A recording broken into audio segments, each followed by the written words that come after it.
और उन्होंने इसलिए नहीं किया कि आप इसमें से उधार का देख लो, इसको कॉपी कर लो। उन्होंने इसलिए किया उसे कि हमारे सामने 108 देशों का प्रेसिडेंट है इस समय, 108 देशों में वर्किंग कॉन्स्टिट्यूशन है इस समय। तो आप क्या कर सकते हैं, हम इन 108 देशों के वर्किंग कॉन्स्टिट्यूशन से हम ग्रहण कर सकते हैं, सीख सकते हैं, और फिर जो इंडियन कॉन्टेक्स्ट में सही है उसे हम लोग लागू कर सकते हैं। इसलिए हमने उनसे एज इट इज नहीं लिया, वहां से चीजें हम लोगों ने पिक की, लेकिन एज इट इज नहीं की। इंडियन कॉन्टेक्स्ट में हमने उन्हें पिक किया। जैसे रूल ऑफ लॉ आपने बताया, ब्रिटेन से हम लोगों ने ले लिया, लेकिन एज इट इज नहीं लिया, डाइसी को छोड़ दिया हमने। Procedure establish by law Japan से हम लोगों ने ले लिया, लेकिन प्रोसीजर इस्टेब्लिश बाय लॉ में भी हम लोगों ने चेंज कर दिया, ठीक है ना। ऐसे ही नहीं लिया हम लोगों ने। प्रोसीजर इस्टेब्लिश बाय लॉ भी दो तरीके का है, तुम है ना, प्रोसीजर इस्टेब्लिश बाय लॉ भी दो प्रकार का इंडियन कॉन्स्टिट्यूशन में। First legal procedure establish by law, और second substantive procedure established by law. Now we are going towards from legal to substantive, ठीक है। तो फिलहाल तो आप यही समझना कि प्रोसीजर एस्टैब्लिश बाय लॉ होता क्या है, लीगल और सब्सटैंटिव तो बात की कहानी है, ये आप लोगों के लिए नहीं है, एलएलएम वगैरह में पढ़ने को मिलती है, आता है, लेकिन यहाँ से सवाल। चलिए हम लोग नेशनल इनकम पे हम लोग डेवलपमेंट को मेजर करने की बात कर रहे थे, है ना। डेवलपमेंट को मेजर करने में हमने 6 इंडिकेटर्स रखे थे। इसमें मॉरिस डी मॉरिस का मॉडल हो गया था, किसका हो गया था? मॉरिस है,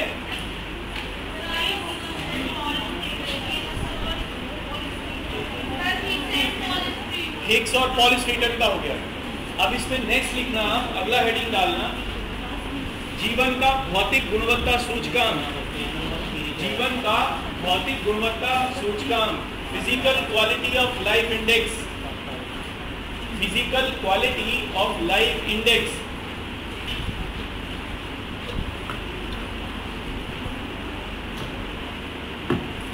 ठीक है, देखो ये मॉरिस डी मॉरिस ने दिया 1976 में, तो इसके आगे लिखिए। हाँ, हेडिंग अंग्रेजी में, हिंदी में? जीवन का भौतिक गुणवत्ता सूचकांक, जीवन का भौतिक गुणवत्ता सूचकांक, physical quality of life index,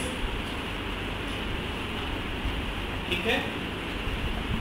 इसमें लिखना पहला पॉइंट, या इसके आगे डैश करके लिख लीजिए Morris D Morris, Morris D Morris,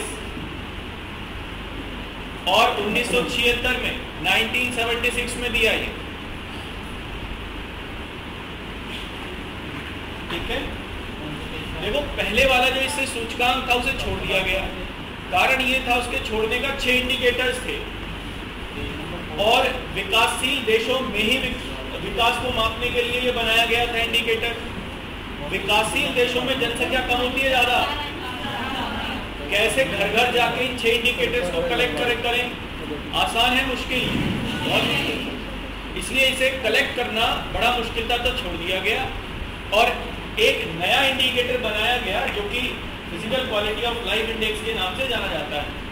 Morris D Morris ने ये कहा कि आप 6 मत देखो, केवल 3 देखो, और इन 3 के आधार पर आप ये देख सकते हो कि विकास किसी देश में हो रहा है या नहीं हो रहा, ठीक है। तो आप इसमें अगले पॉइंट से लिखना, यह सूचकांक 76 1976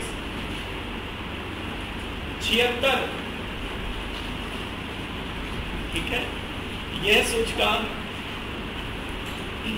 सूचकांक 3 निर्देशांकों के ऊपर आधारित, 3 निर्देशांकों के ऊपर आधारित। This index is based on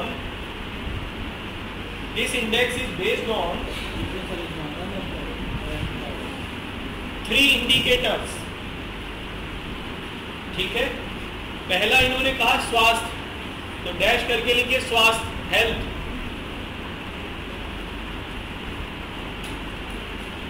health को किससे मापेंगे? जीवन प्रत्याशा। तो आगे लिख लीजिए, इसके आगे जीवन प्रत्याशा या लाइफ एक्सपेक्टेंसी।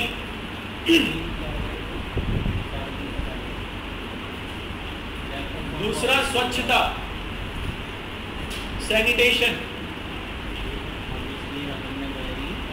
सैनिटेशन को किससे मापेंगे? Infant mortality rate, infant mortality rate IMR या शिशु मृत्यु दर। और तीसरा शिक्षा, एजुकेशन। इसे किससे मापेंगे? साक्षरता दर। तो डैश करके लिख लीजिए साक्षरता दर या लिटरेसी रेट। ठीक है। अब इन तीनों को जोड़कर अगर इसका 1/3 कर दे तो एक औसत इंडेक्स आ जाएगा, हाँ या ना? तीनों को कुछ अंक दे दें और तीनों को जोड़ के इसका औसत कर दें तो एक बीच वाली रेखा आ जाएगी। इससे जो ऊपर होंगे वो इंडिकेशन में ठीक ठाक होंगे और जो नीचे होंगे वो इंडिकेशन में कम होंगे, यानी विकास वहां पर नहीं होगा, है ना? तो इनको जोड़ के आधा कर लीजिए, 1/3 कर लीजिए। कैसे करेंगे? PQLI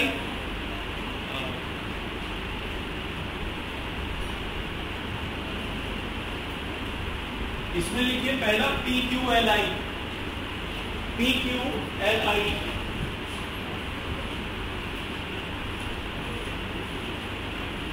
ये क्या हुआ? Physical quality of life index. क्या क्या जोड़ना था इसमें? लाइफ एक्सपेक्टेंसी, है ना, लिटरेसी रेट और तीसरा इन्फेंट मोर्टेलिटी। यही जोड़ना था ना तीनों। और इसको क्या करें? 3 से डिवाइड, तो ये आ जाएगा PQLI। तो ये लिख लीजिए।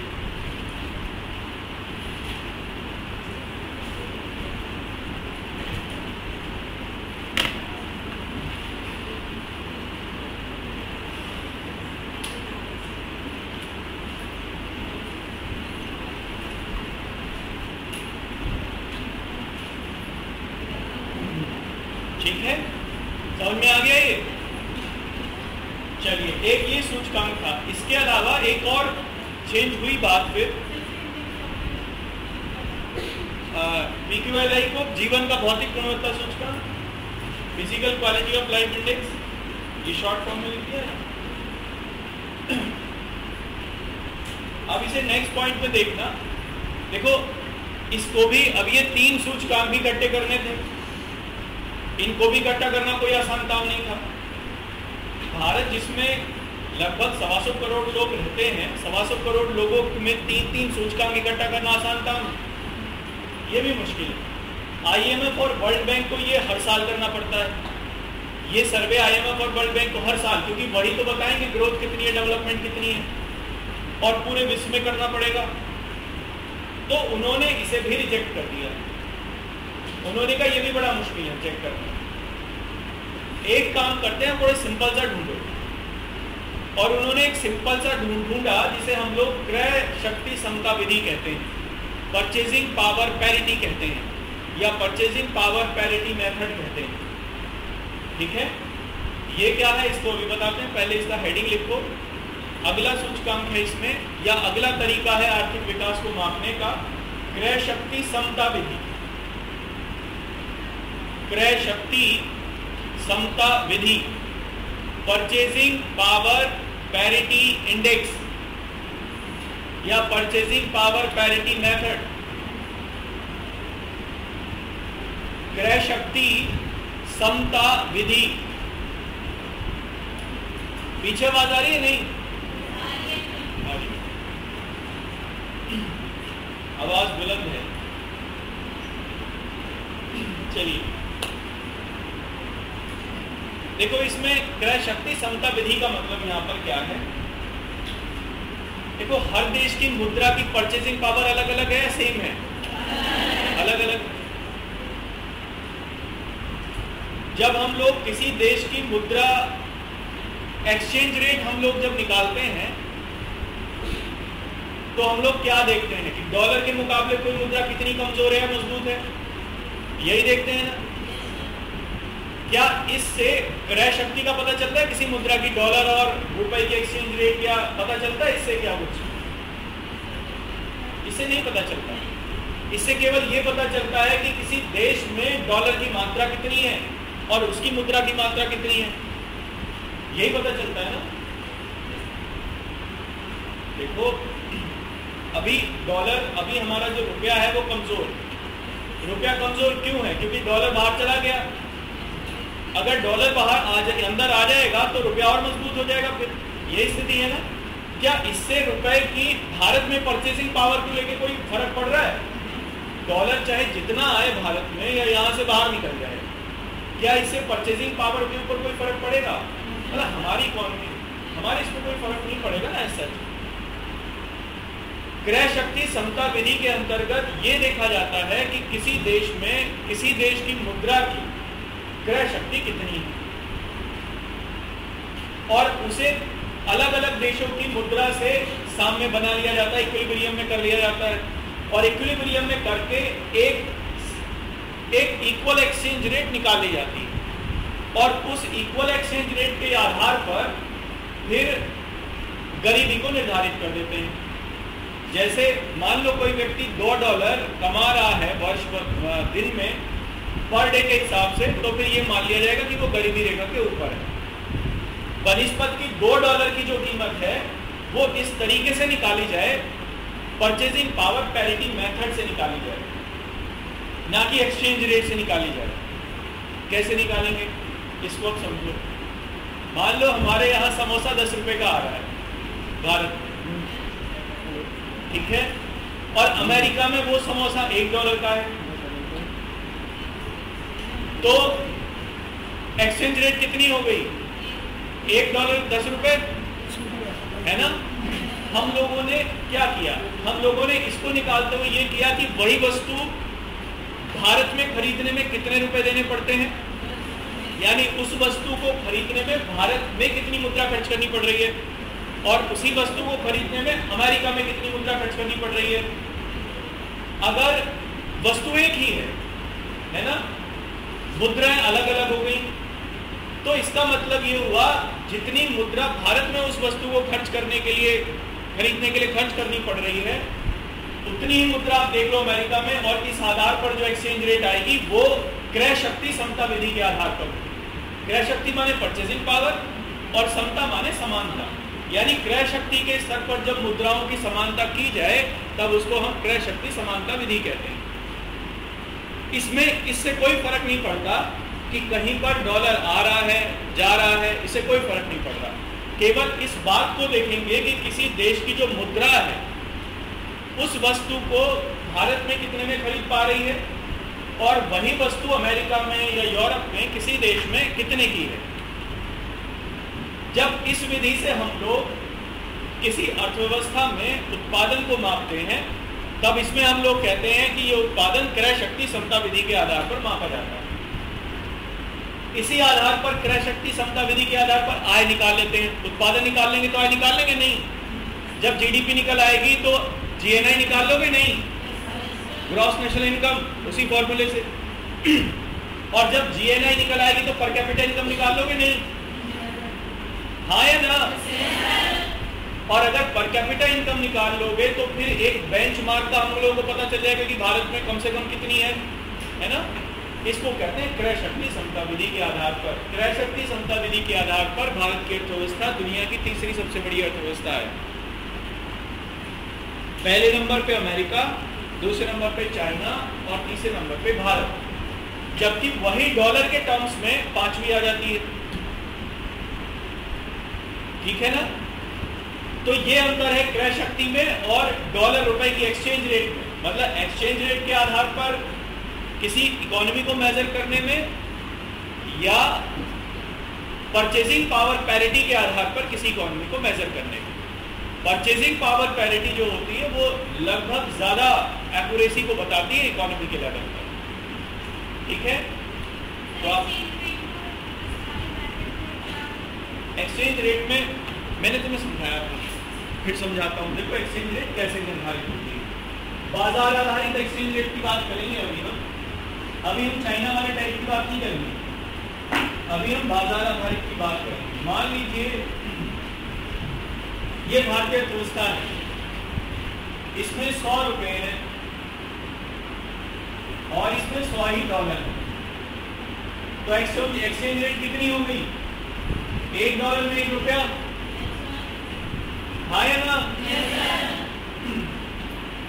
अब मैं ये कहूं डॉलर भारत से बाहर निकल गया, डॉलर भारत से बाहर चला गया, पहले $100 थे, अब 90 ले गए, तो एक्सचेंज रेट कितनी हो गई? 1 रुपए में $0.9, जहां पहले है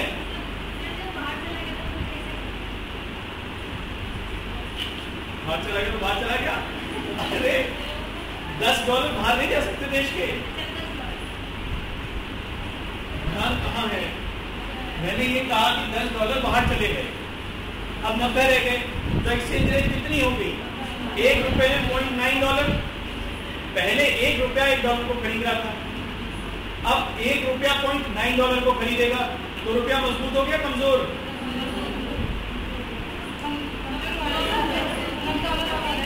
रुपया स्ट्रॉन्ग हुआ या वीक? अरे सोच के बताओ। पहले 1 रुपया $1 को खरीद रहा था, अब 1 रुपए में $0.9 ही आ रहा है, तो रुपया कमजोर हुआ या मजबूत? कमजोर हुआ ना। तो इसका मतलब करेंसी कमजोर कब होगी किसी देश की? जब उस देश से डॉलर बाहर निकले। अब इसका उल्टा कर लेते हैं, नहीं आया? तुम मुझे डराया मत करो, मैं डर जाता हूं आपके इन सवालों के आंसर सुन के। 110 हो गया, अब 10 आ गया, आ सकता है ना? दरवाजा खुला है। अब इसमें $1 में कितना रुपया आ जाएगा? 1 रुपए में कितना आ जाएगा डॉलर? 1.1। जहां पहले 1 रुपया $1 खरीद रहा था, अब 1 रुपया कितना खरीदेगा? अब रुपया क्या हो गया? हो गया। इसका मतलब अब ये वाली जो एक्सचेंज रेट निर्धारित हो रही है, किस चीज से निर्धारित हो रही है? ये रुपए और डॉलर के आने और जाने से निर्धारित हो रही है। किसी देश में जिस करेंसी की आवक बढ़ जाएगी वो करेंसी कमजोर हो जाएगी, और जो करेंसी देश में कम हो जाएगी वही करेंसी फिर मजबूत हो जाएगी उस देश में, है ना? उसकी मांग बढ़ जाएगी तो वो मजबूत हो जाएगी, महंगी हो जाएगी, इसीलिए डॉलर महंगा हो गया। $0.9 कितने खरीद रहा था उस समय?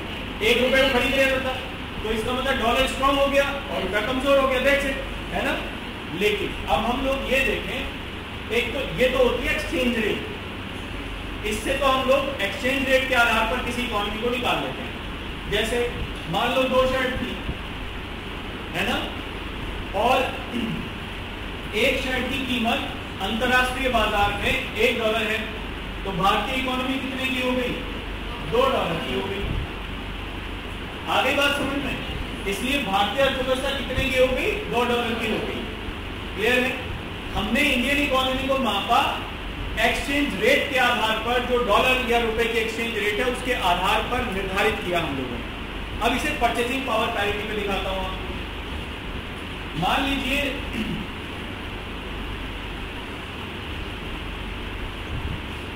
इसको ऐसे ही रखते हैं सेम, $100 100 ठीक है। भारत में एक समोसा 10 रुपए का था, अमेरिका में वही समोसा $1 का था, तो एक्सचेंज रेट क्या हो गई? $1 में 10 रुपए, है ना? हमारे यहाँ पर 2 शर्ट आई, 2 शर्ट हम लोगों ने बनाई, ठीक है। इकोनॉमी में खूब मेहनत की, 2 शर्ट का उत्पादन किया, और एक शर्ट की कीमत है 10 रुपए, ठीक है। तो कितनी हो गई? 20 रुपए। इसके आधार पर कितना बनेगा? जब इकोनॉमी को हम लोग मापेंगे परचेसिंग पावर पैरिटी पे, तब ऐसे होगा। नहीं आया?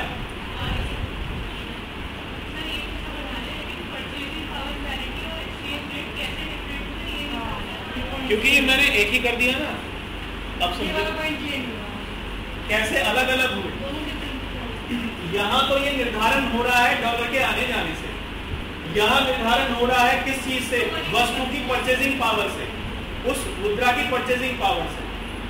जैसे इसको समोसे को छोड़ो, शर्ट देखते हैं, एक शर्ट छोटा बड़ा मुश्किल है ना, समोसा, एक शर्ट मान लीजिए 100 रुपए की थी, ठीक है, वो शर्ट 100 रुपए की थी, और अमेरिका में वो शर्ट $10 की थी, ठीक है। अब एक्सचेंज रेट क्या निर्धारित हुई? $1 में 10 रुपए, ये निर्धारित हो गया ना। अब हमारे यहाँ पर 2 शर्ट पैदा हो रही हैं, हम लोगों ने ये मान लिया 2 शर्ट पैदा हो रही हैं, और भारत में एक शर्ट की कितनी कीमत है? 10 रुपए। चलो 100 मान ली, 100 मान ली, तो कितनी हो गई टोटल इकोनॉमी? टोटल जीडीपी कितने की हो गई? 200 रुपए की। अब इसे अगर हम डॉलर में कन्वर्ट करेंगे परचेजिंग पावर पैरिटी के आधार पर, तो यहाँ कितनी एक्सचेंज रेट निकल के आ रही है?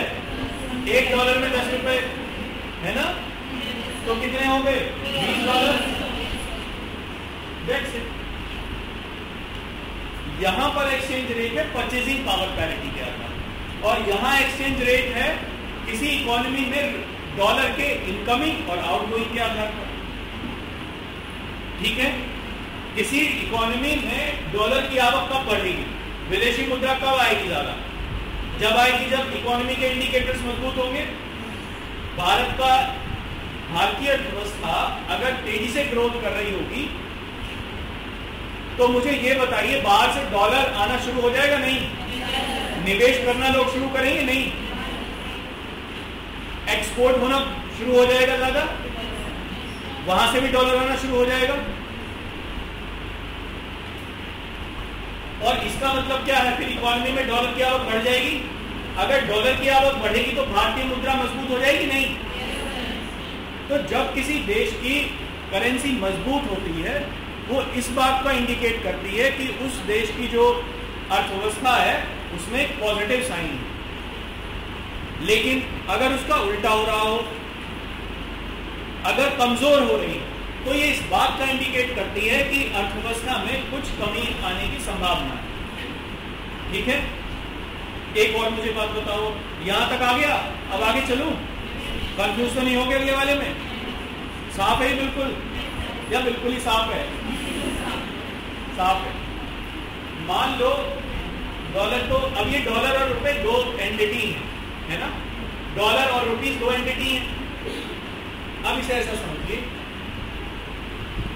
मान लीजिए भारतीय सरकार घाटे का बजट बनाए। मैंने आपको बजट के बारे में घाटे वाटे का पढ़ाया था ना, कुछ नहीं बताया था अभी? अच्छा, मान लो सरकार घाटे का बजट बनाए, घाटे को पूरा करने के लिए उधार लेना पड़ेगा कहीं से पैसा। हो सकता है आरबीआई से पैसा उधार लेना पड़े। आरबीआई क्या करेगा? नोट छाप सकता है? नहीं, नहीं छाप सकता, नहीं छापेगा। अरे मैं तो कह दूंगा छाप दे। अरे नहीं छाप देगा, पर छापेगा कैसे?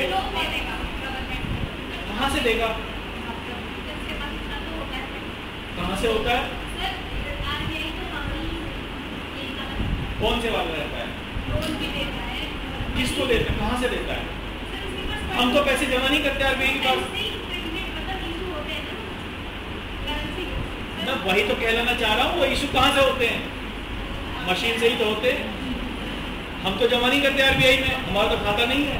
पर मेरा तो नहीं है, आपका पता नहीं है ना? आपका है किसी का आरबीआई में खाता? अरे बता दो किसी का हो तो। नहीं है ना, इसका मतलब किसी का नहीं होता। आरबीआई में जब खाता नहीं है तो पैसे कहां से जाएंगे? और अगर आरबीआई में पैसा जमा नहीं होगा और सरकार को फिर वो उधार कहां से देगा? और अगर वो उधार देगा तो इसका मतलब वो नोट छाप के दे सकता है।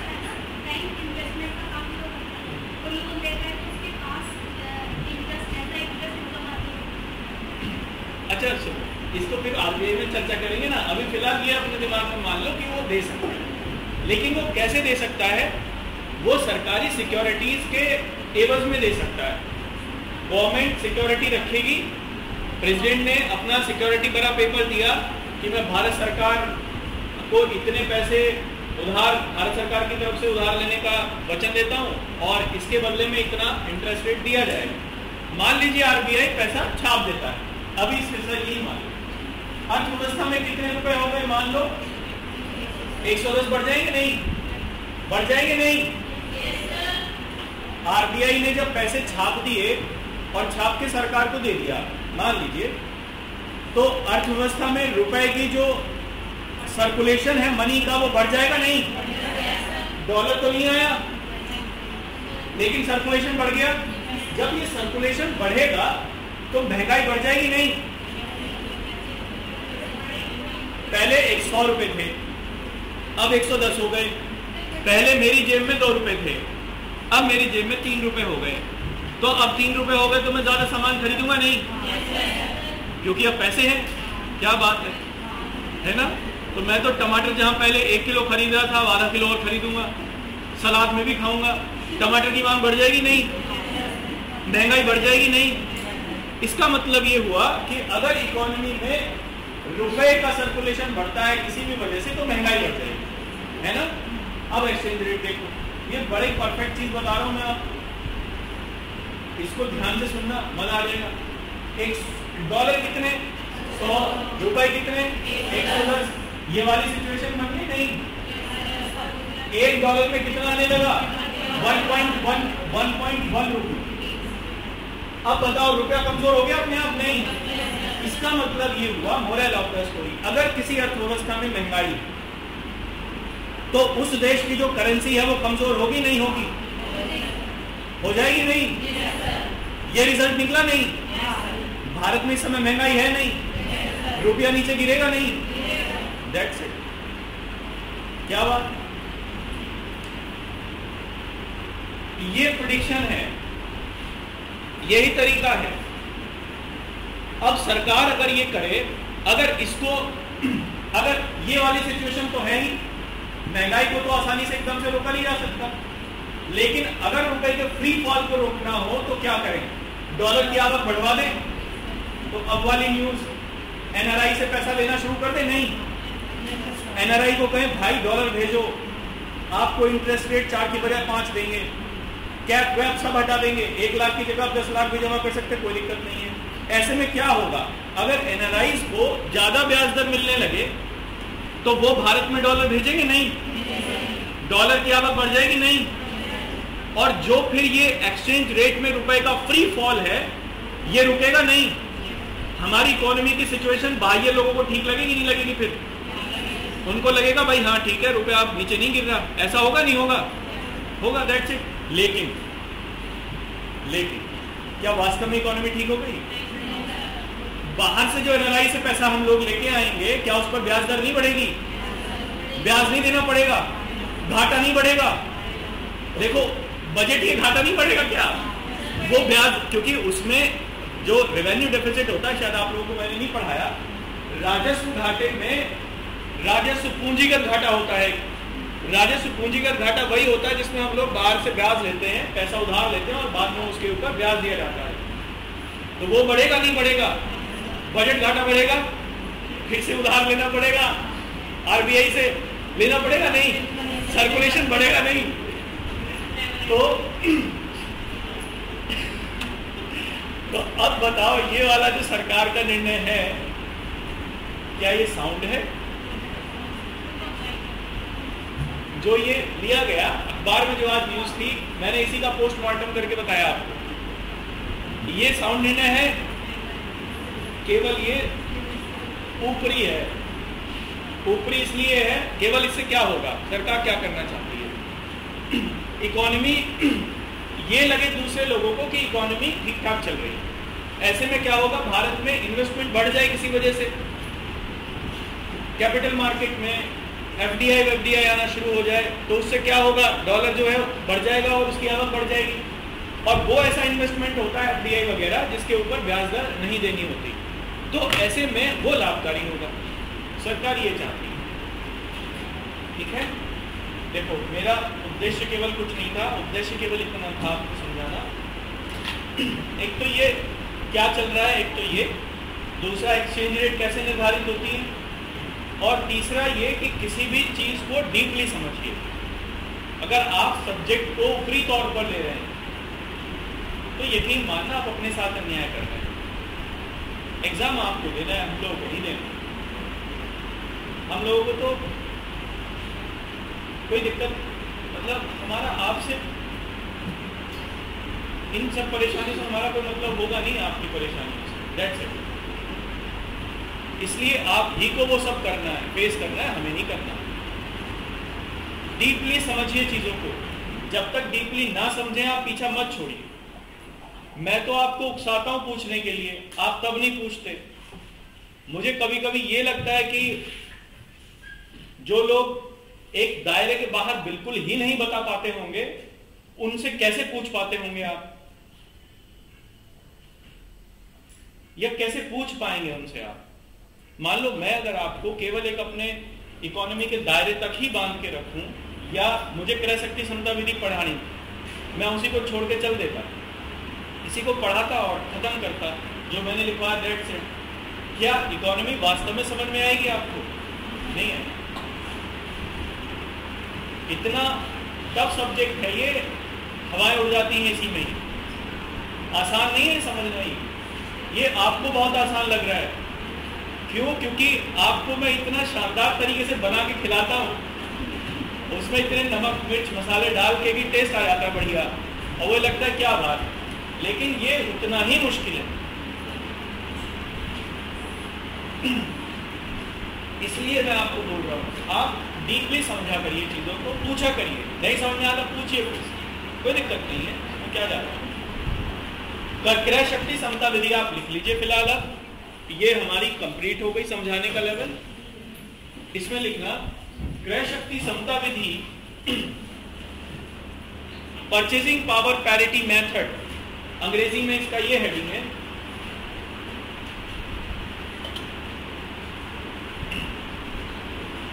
परचेजिंग पावर पैरिटी मेथड, ठीक है। इसमें लिखना क्रय शक्ति समता विधि 1993 ईस्वी में, क्रय शक्ति समता विधि 1993 ईस्वी में आईएमएफ द्वारा, आईएमएफ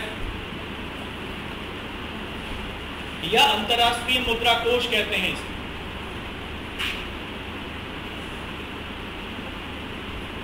आईएमएफ द्वारा उपयोग में लाई गई, आईएमएफ द्वारा उपयोग में लाई गई purchasing power parity method, purchasing power parity method was used by IMF in 1993 in 1993 first time इसके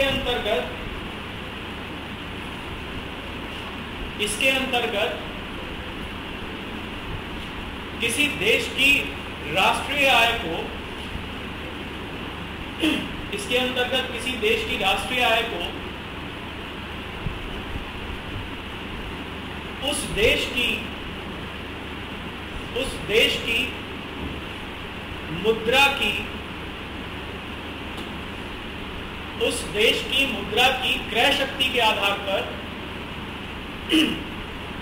उस देश की मुद्रा की क्रय शक्ति के आधार पर निर्धारित किया जाता है, निर्धारित किया जाता है। जैसे हमने वो $20 निकाली थी, है ना, तो क्रय शक्ति के आधार पर ही निकाली थी। तो लिखेंगे under it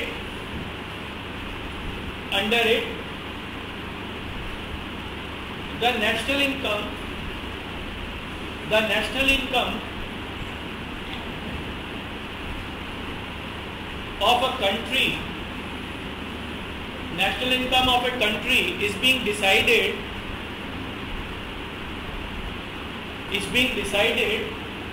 by the purchasing power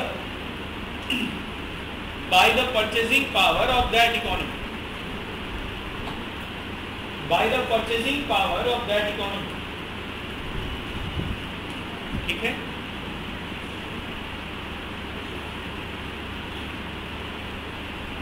ठीक है? जैसे एक एग्जाम्पल लेके भी इसको लिख लीजिए, एक एग्जाम्पल लिख लीजिए इसमें, उससे आपको आगे भी याद रहेगा, क्योंकि यहाँ तो समझ में आ गया, घर जाके भूलेंगे। देखो इसमें ऐसा एग्जाम्पल लिखते हैं, मान लीजिए 100 रुपये भारत में कितनी वस्तु या सेवा खरीद पा रहे हैं, और उतनी वस्तु या सेवा अमेरिका में कितने डॉलर खरीद पा रहे हैं। तो जितने डॉलर खरीद पाएंगे वो और 100 रुपये के आधार पर हम लोग उसको बैलेंस कर लेंगे। ठीक है, तो आप इसमें लिखिए उदाहरण में, क्रय शक्ति समता विधि के अंतर्गत क्रय शक्ति समता विधि के अंतर्गत यह निर्धारित किया जाता है कि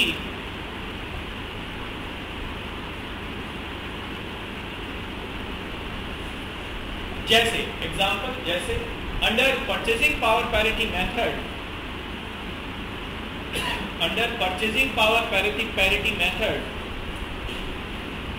it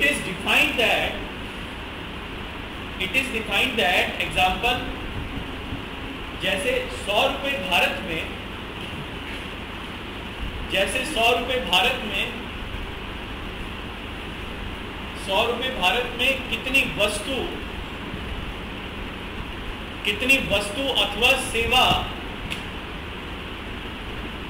वस्तु अथवा सेवा को क्रय कर सकते हैं, कितनी वस्तु अथवा सेवा को क्रय कर सकते हैं, क्रय खरीद सकते हैं, तथा उतनी वस्तु एवं सेवा को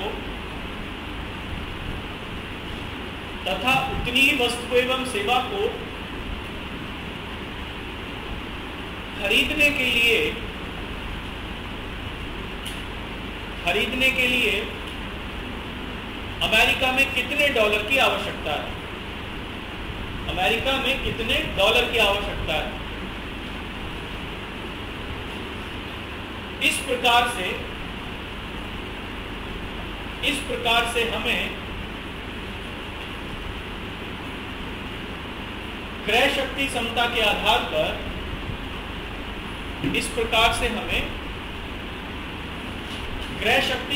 के आधार पर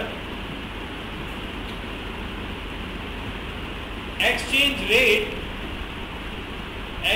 रेट या परिवर्तनकारी दर प्राप्त हो जाएगी। ठीक है, अंग्रेजी में लिखिए, under it is considered that 100 rupees in India purchase how much goods and services here, and same goods and services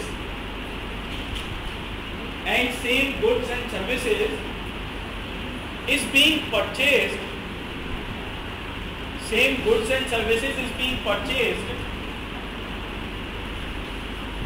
in America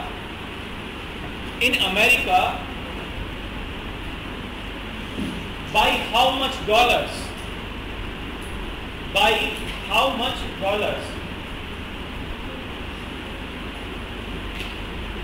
So using this method,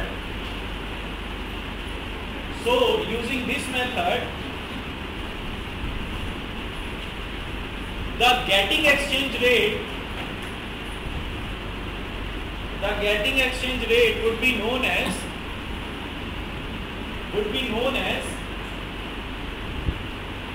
exchange rate on purchasing power parity method.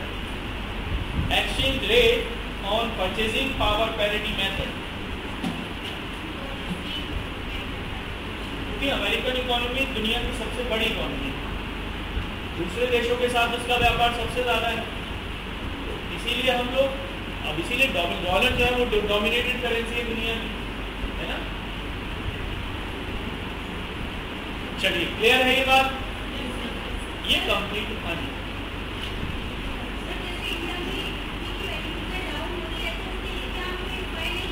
कर सकते हैं क्योंकि हम नहीं चाहते, या हमें पता नहीं।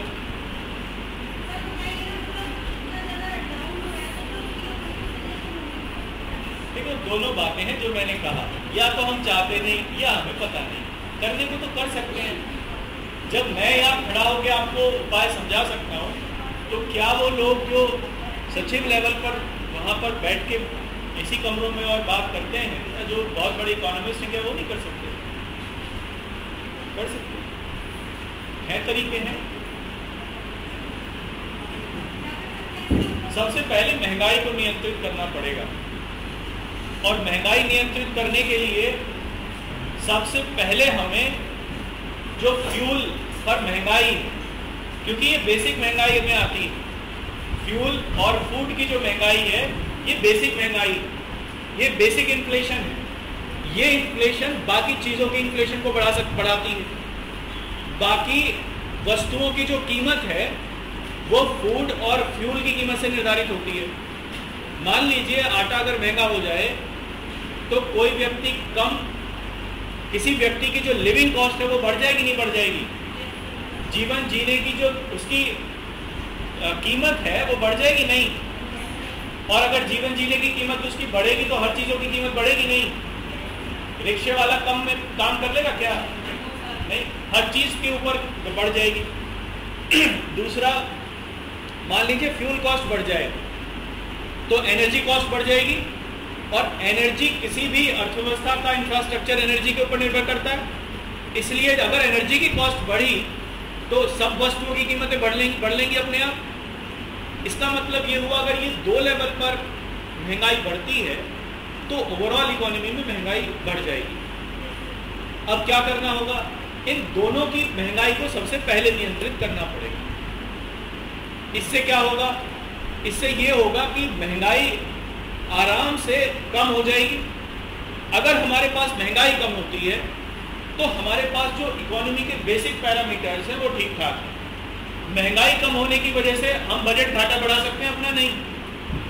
अगर मान लो महंगाई कम है तो हम बजट डेफिसिट यानी सरकार अपना खर्चा बढ़ा सकती है, नहीं बढ़ा सकती? बढ़ा सकती है। अगर महंगाई कम है तो सरकार पैसा और उधार लेके खर्च कर सकती है, नहीं? कर सकती है ना। और सरकार फिर कहाँ खर्च करे? देखो महंगाई कम, महंगाई ज्यादा है। महंगाई कब आती है? जब उत्पादन कम हो, मांग ज्यादा हो, तभी आएगी ना महंगाई। सरकार क्या करे? जहां उत्पादन बढ़ाने वाली जगहें हैं, जहां से प्रोडक्शन इंक्रीज हो सकता है, अगर पैसा वहां पर निवेश करे, भले उधार लेके करे, तो क्या होगा? उत्पादन बढ़ जाएगा। उत्पादन बढ़ जाएगा तो महंगाई अपने आप धीरे धीरे फिर से और कम होने लगेगी। इसका मतलब ये हुआ कि जहां महंगाई कम हुई वहीं देश के जो बेसिक पैरामीटर्स हैं वो वापस आने लगेंगे। महंगाई कम हो जाएगी, एक्सचेंज रेट स्टेबल हो जाएगी, इकोनॉमी में निवेश बढ़ने लगेगा अपने आप, एक्सपोर्ट बढ़ने लगेगा अपने आप, क्योंकि उत्पादन बढ़ जाएगा अपने आप, लिविंग कॉस्ट घट जाएगी लोगों की। ठीक है ना? ये बेसिक कॉजेज।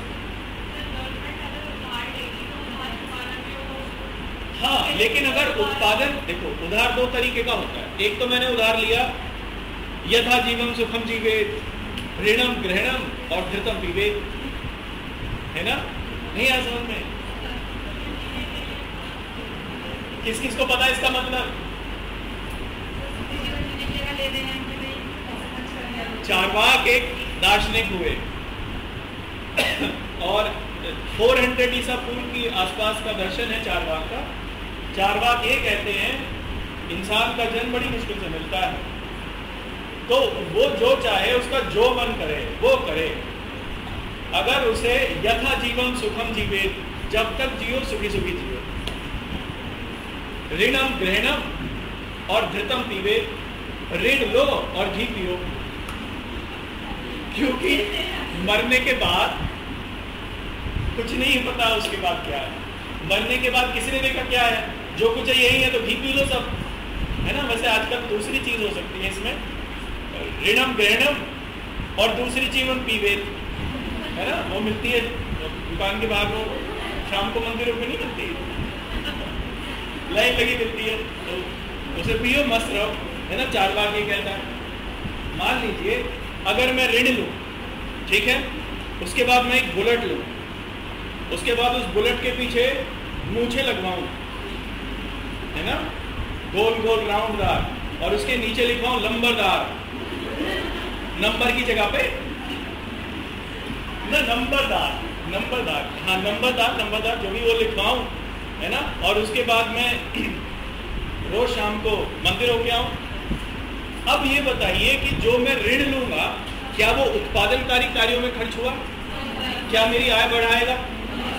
इसके अलावा और क्या होगा कि मेरे ऊपर कर्जा और हो गया, अब मुझे वो चुकाना और पड़ेगा। अगर सरकार ऋण लेती है और ऐसा करती है तब ये उत्पादनकारी नहीं होगा। उत्पादन अगर नहीं बढ़ेगा तो आय कैसे बढ़ेगी? इसलिए आवश्यकता किस चीज की है? मान लीजिए मैं ऋण लेता हूं और ऋण लेने के बाद मैं कोई छोटा मोटा काम शुरू करता हूं अपना, तो काम होगा, उत्पादन शुरू होगा, आय बढ़ेगी, मैं ऋण चुका सकता हूं। इसका मतलब ये हुआ कि जो ऋण है वो उत्पादनकारी कार्यों में लगा। तो अगर ऋण सरकार लेकर उत्पादनकारी कार्यों में खर्च करती है तब वो सकारात्मक होता है। और अगर सरकार ऋण लेकर 10,000 करोड़ का हवाई जहाज खरीद ले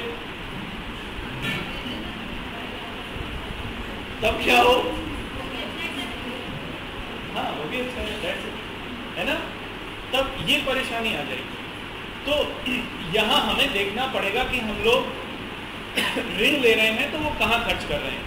इसलिए बजट घाटा गलत नहीं होता, बजट घाटा कभी गलत नहीं होता, लेकिन गलत तब बजट घाटा होगा जब वो बजट हमने ऋण उधार लिया और वो गैर उत्पादनकारी व्ययों में खर्च कर दिया गया पैसा।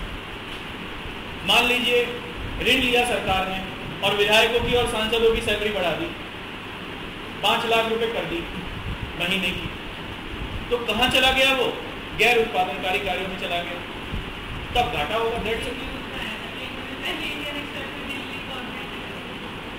ये सब हो रहा है, इसीलिए तो मैंने कहा ना आपको कि या तो हम करना चाहते नहीं या फिर अब पता नहीं है, दो ही बातें हैं। इसमें दोनों चीजें सही हैं, दोनों चीजें सही हैं। आपको क्या लगता है अगर मुझे यहाँ पता है तो क्या उन लोगों को वहां नहीं पता?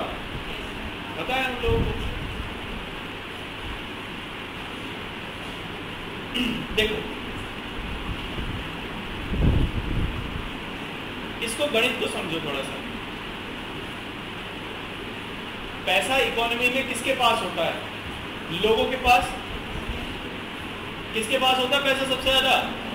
लोगों के पास। महंगाई क्या करती है? महंगाई बचत को कम कर देती है ना, बचत को कम करके। और अगर महंगाई टैक्स के माध्यम से आ रही हो, मान लीजिए फ्यूल के ऊपर 100% टैक्स हो गया, तो महंगाई कैसे बढ़ेगी? कर के माध्यम से बढ़ी। कर किसके पास जाएगा? सरकार के पास, है ना। तो लोगों से पैसा निकलकर कहां पहुंचना शुरू होगा? सरकार के पास। अब एक तो तरीका है ये, अब ये पैसा लोगों के पास से निकल के सरकार के पास जाना शुरू होगा डायरेक्टली, प्रत्यक्ष तौर पर, क्योंकि टैक्स लिया। मान लीजिए आपने तेल गिराया, अपने गाड़ी में तेल लगवाया, तो जो भी आपने तेल लगवाया उसके ऊपर कुछ तो टैक्स देना है, तो वो टैक्स तुरंत से कहां चला गया? जैसे ही आपने पेट्रोल डलवाया अपनी गाड़ी में, तुरंत से कहां चला गया? सरकार के पास चला गया। नहीं?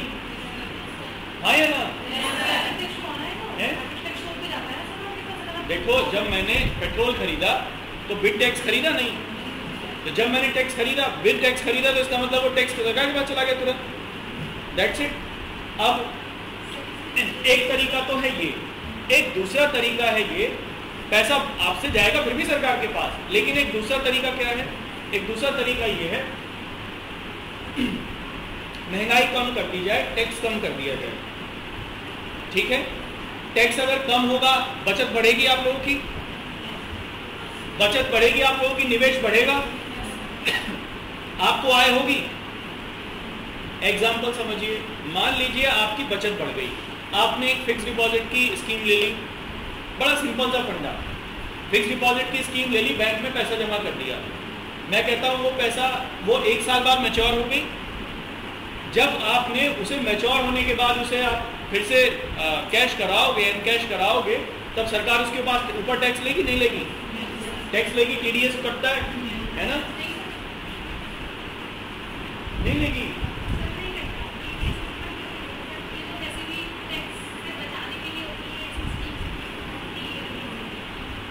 प्रभु आप कहाँ थे?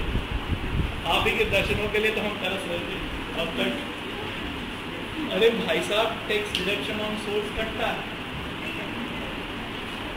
अच्छा, पूंजी लाभ कर होता है ना, एक कैपिटल बेनिफिट टैक्स या कैपिटल गेन टैक्स कहते हैं उसे। मैंने कैपिटल का गेन किया नहीं, मैंने 1 लाख की एफडी कराई, मान लीजिए उस पर 10% इंटरेस्ट रेट था, 1 साल में मुझे 10,000 का लाभ हुआ, तो मुझे कैपिटल का गेन हुआ नहीं?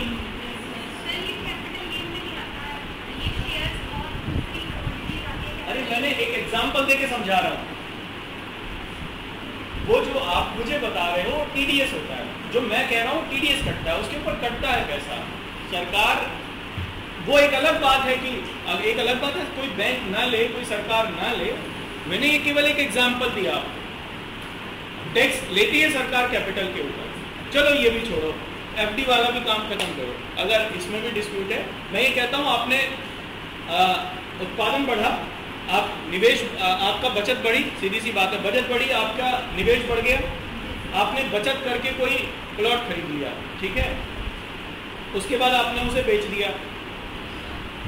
अब तो सरकार को स्टैंप वगैरह खरीदोगे ना उसे, या कहीं तो सरकार को टैक्स पे करोगे आप उसका। जब सरकार को आपने टैक्स पे किया तो पैसा तो तब भी आपकी आय का या बचत का सरकार के पास चला गया, लेकिन वो कब गया? वो कुछ समय बाद गया, 1 साल 2 साल 3 साल बाद गया। और दूसरा, आपकी आय बढ़ाकर गया। पहले आपकी आय बढ़ी तब सरकार के पास गया। एक सिस्टम वो है कि पैसा तुरंत से सरकार के पास चला जा रहा है, और एक सिस्टम ये है कि जब पैसा आपकी आय बढ़ाने के बाद सरकार के पास जा रहा है। तो पहला वाला सिस्टम अच्छा है या दूसरे वाला? दूसरे वाला। लेकिन दूसरे वाले सिस्टम में कमी क्या है कि वो देरी से सरकार के पास पहुंचेगा, उसमें पैसा हो, सरकार की आय जो बढ़ेगी वो देरी से बढ़ेगी, लेकिन पहले आपकी बढ़ेगी फिर सरकार की बढ़ेगी। पहले वाले सिस्टम में तुरंत से बढ़ रही है सरकार की आय, आपकी आय कम हो रही है और सरकार की तुरंत से बढ़ रही है। मान लीजिए सरकार को अगर बड़े लेवल पर, मैसिव लेवल पर इंफ्रास्ट्रक्चर बनानी हो, सड़क बनाने हो, पुल बनाने हो, हवाई जहाज, रोडवेज, रेलवे, तो वो क्या करे? पहले वाला तौर तरीका अपनाए या दूसरे वाला?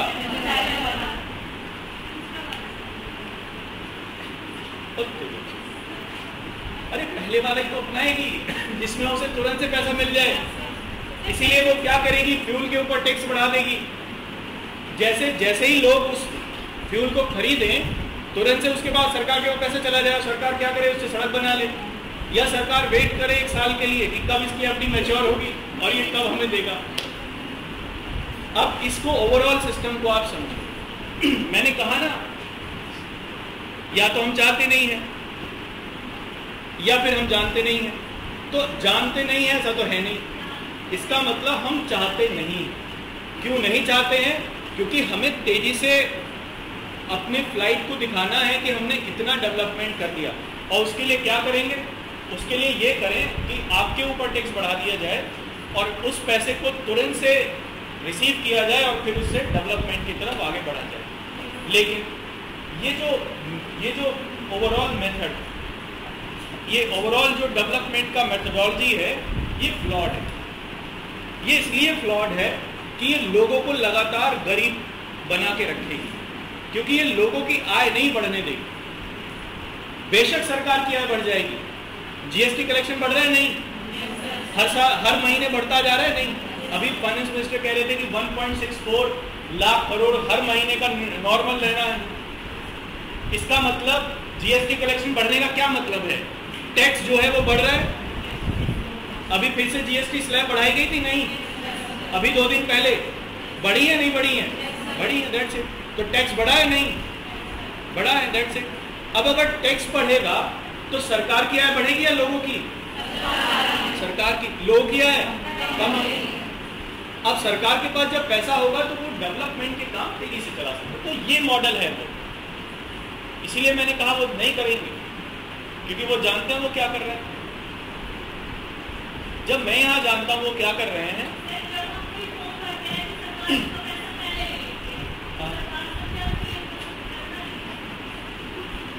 चलिए, तो ये है वो। ठीक है, चलिए अब हम लोग आगे देखते हैं।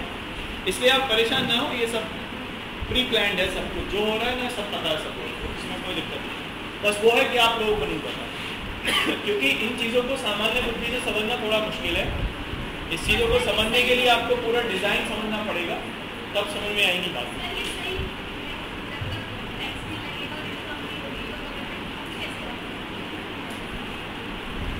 चलो मैं SDI पढ़ा दूँ, है ना। अब नेक्स्ट अगला हेडिंग लिखिए।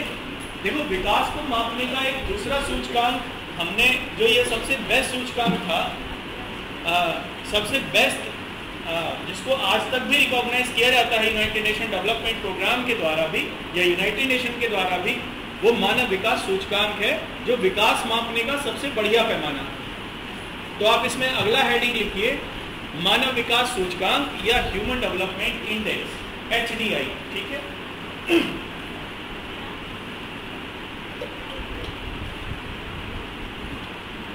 मानव विकास सूचकांक या ह्यूमन डेवलपमेंट इंडेक्स या HDI। ठीक है ना।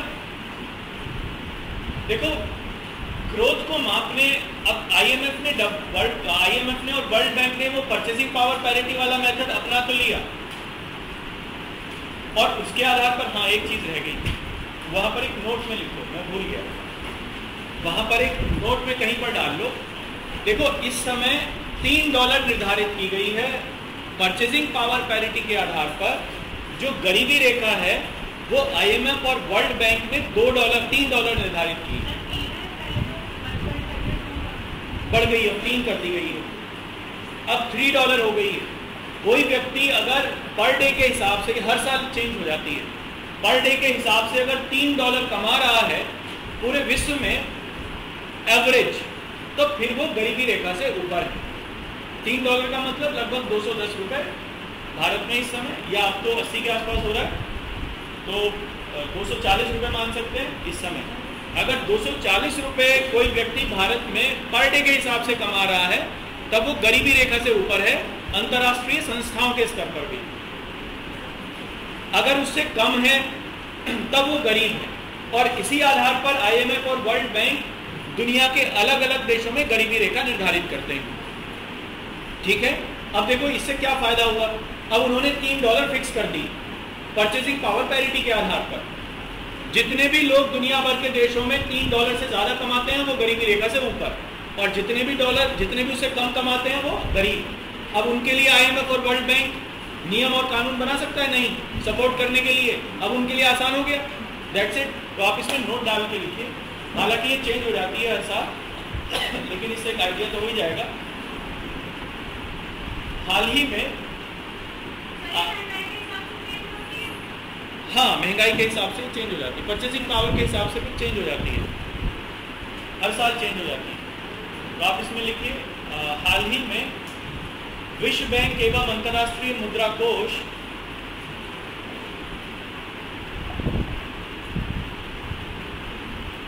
हाल ही में विश्व बैंक एवं अंतर्राष्ट्रीय मुद्रा कोष द्वारा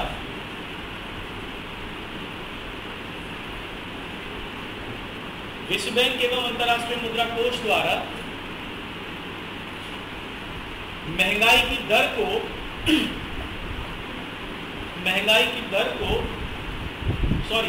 गरीबी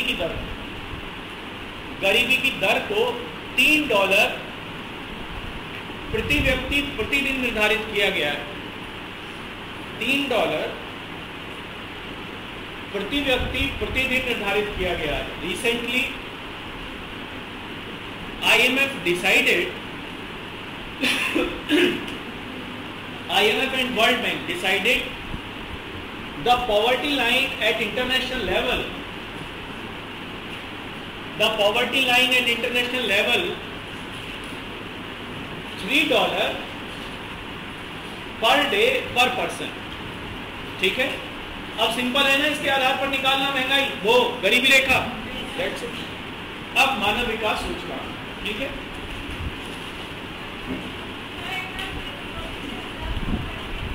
अब नहीं पता मुझे, अब किसी पड़ोसी से मदद करो।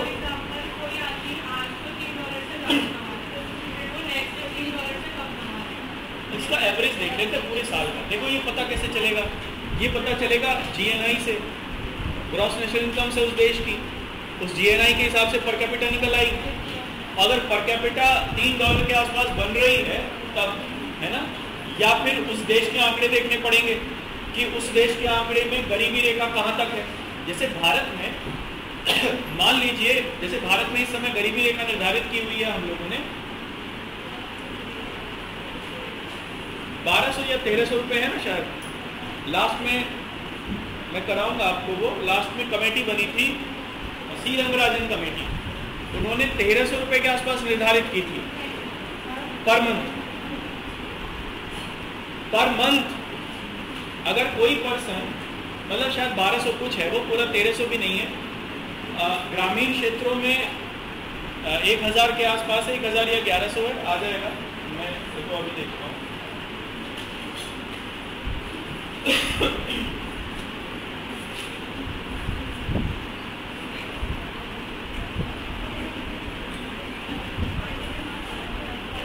इन्होंने माना, रंगराजन समिति ने 1407 रुपए पर मंथ पर पर्सन शहरी क्षेत्रों में और 972 रुपए पर पर्सन पर मंथ ग्रामीण क्षेत्रों में अगर कोई व्यक्ति खर्च करता है तब वो गरीबी रेखा से ऊपर है। तो चलो 1500 मान लेते हैं, है ना, खर्च करता है। खर्च तभी तो करेगा जब उसकी इनकम होगी इतनी, है ना, इसका मतलब कम से कम उसकी इतनी इनकम होगी। 1500 रुपए कितने बने, कितने डॉलर बने मंथ के? 8 से देख लो तो लगभग $20 मान लो इस समय। यानी अगर कोई व्यक्ति पर मंथ में $20 कमाता है तब वो गरीबी रेखा से ऊपर है अंतरराष्ट्रीय स्तर पर भी।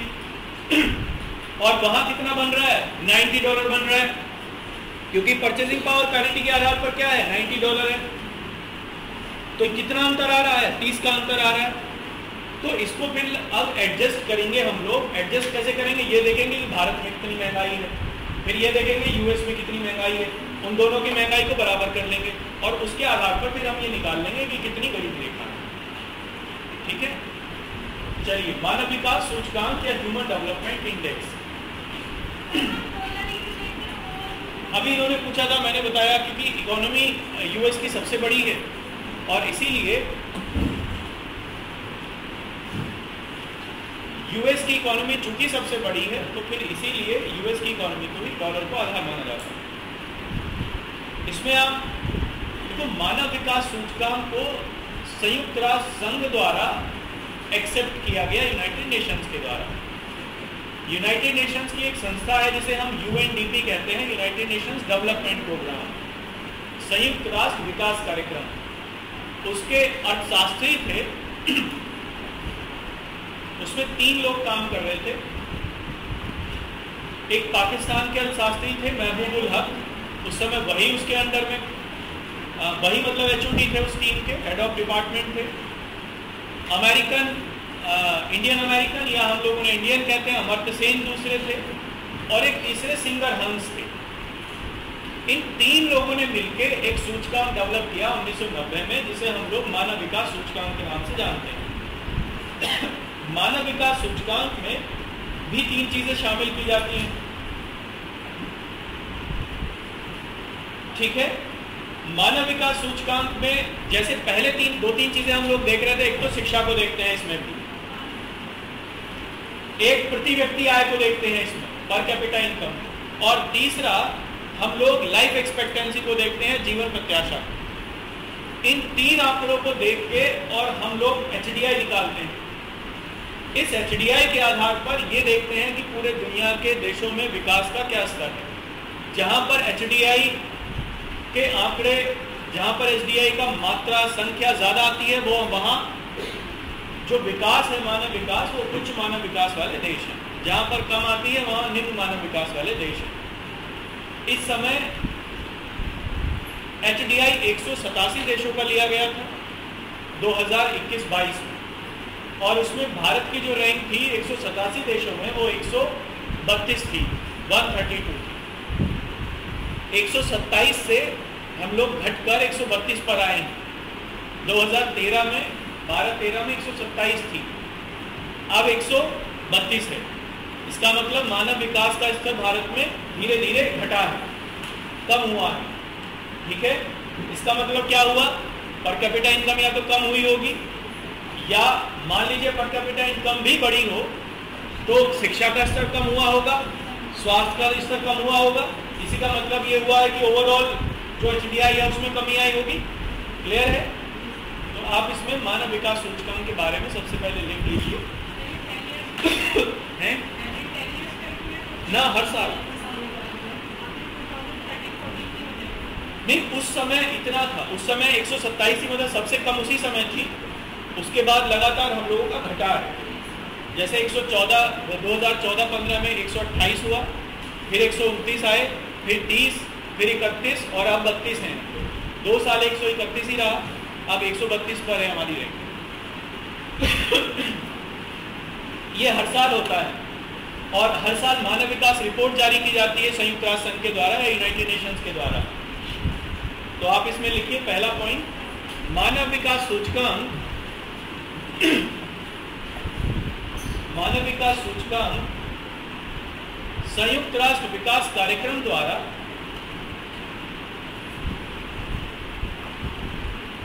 संयुक्त राष्ट्र विकास कार्यक्रम द्वारा 1990 से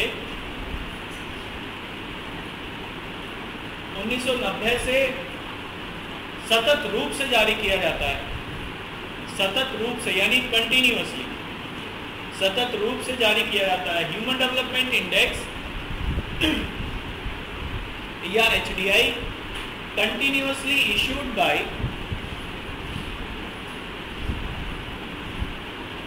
यूनाइटेड नेशंस डेवलपमेंट प्रोग्राम या UNDP, continuously released by UNDP from 1990।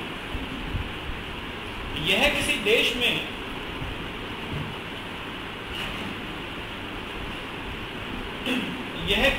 में मानव विकास के स्तरों को प्रदर्शित करता है, मानव विकास के स्तरों को प्रदर्शित करता है। It represents the status of human development in a country। इसके अंतर्गत 3 निर्देशांकों को लिया जाता है। इसके अंतर्गत 3 निर्देशांकों को लिया जाता है। अंडर इट 3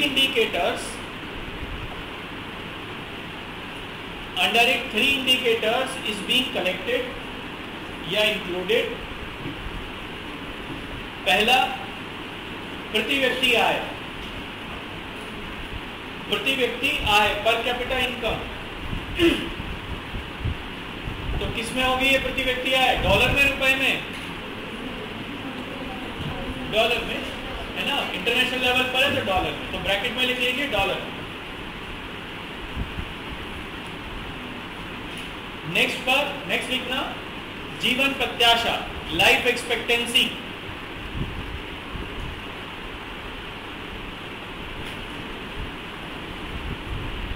और दूसरा साक्षरता दर, लिटरेसी रेट। ठीक है,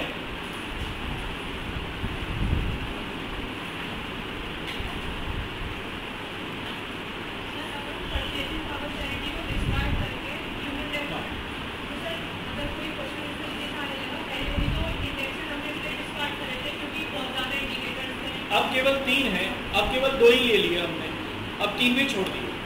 भाई पर कैपिटा इनकम तो निकलती है सभी देशों की, तो उससे तो बिना, उसका रीजन भी ये है, शिक्षा और स्वास्थ्य के ऊपर खर्चा कोई कैसे बढ़ा सकता है यदि उसकी आय न बढ़े? अगर उसकी आय बढ़ रही होगी तभी शिक्षा और स्वास्थ्य के ऊपर खर्चा बढ़ रहा होगा। तो सबसे पहले प्रति व्यक्ति आय तो रखनी पड़ेगी इसमें। अब प्रति व्यक्ति आय भी डॉलर के टर्म्स में रखनी पड़ेगी क्योंकि वही मान्य है। और ये देख लो बाद में कि लिटरेसी रेट कितनी है और स्वास्थ्य का स्तर वहां पर कैसा है ना। इन दो को तो आसानी से हम लोग इंक्लूड कर सकते हैं। जीवन प्रत्याशा, लाइफ एक्सपेक्टेंसी आप देख लीजिए, क्लियर है ये। इन तीनों को जोड़ के और तीनों का आधा कर देंगे तो HDI आ जाएगा। तो आप इसमें लिख लीजिए, जोड़ लीजिए तीनों को, प्रति व्यक्ति आय plus per capita income plus जीवन प्रत्याशा, लाइफ एक्सपेक्टेंसी है, HDI निकलेगा ना। इन तीनों को जोड़ के 3 से डिवाइड कर दो, है ना। तो पहला इसमें प्रति व्यक्ति आय, पर कैपिटा इनकम, दूसरा जीवन प्रत्याशा, लाइफ एक्सपेक्टेंसी, और तीसरा साक्षरता दर, ठीक है, लिटरेसी रेट। अब इन तीनों को जोड़ के 3 से डिवाइड कर दो और इसके आगे लिख दो मानव विकास सूचकांक या HDI।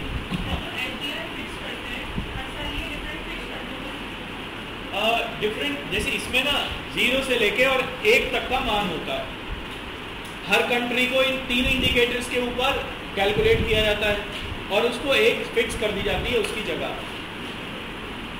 जिनका HDI 0.3 से कम है वो तो गरीब कम या घोर गरीब कम देश हैं। जिनका 3 से 5 तक है वो निम्न मध्य आय के देश हैं।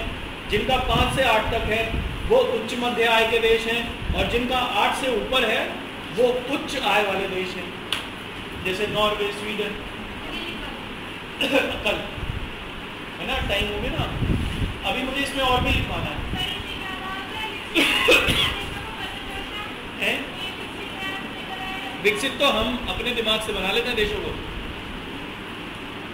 है ना, इसके आधार पर पता नहीं चलता। लेकिन हाँ ये जरूर है कि इसके आधार पर ये कह सकते हैं कि ये देश विकसित है, इसके आधार पर कह सकते हैं, है ना। जैसे एग्जाम्पल मैंने क्यों कहा ये, यूनाइटेड अरब इमीरेट्स UAE एक विकसित देश है आपकी नजर में, दुबई एक विकसित देश है आपकी नजर में नहीं, लेकिन वो विकसित नहीं है।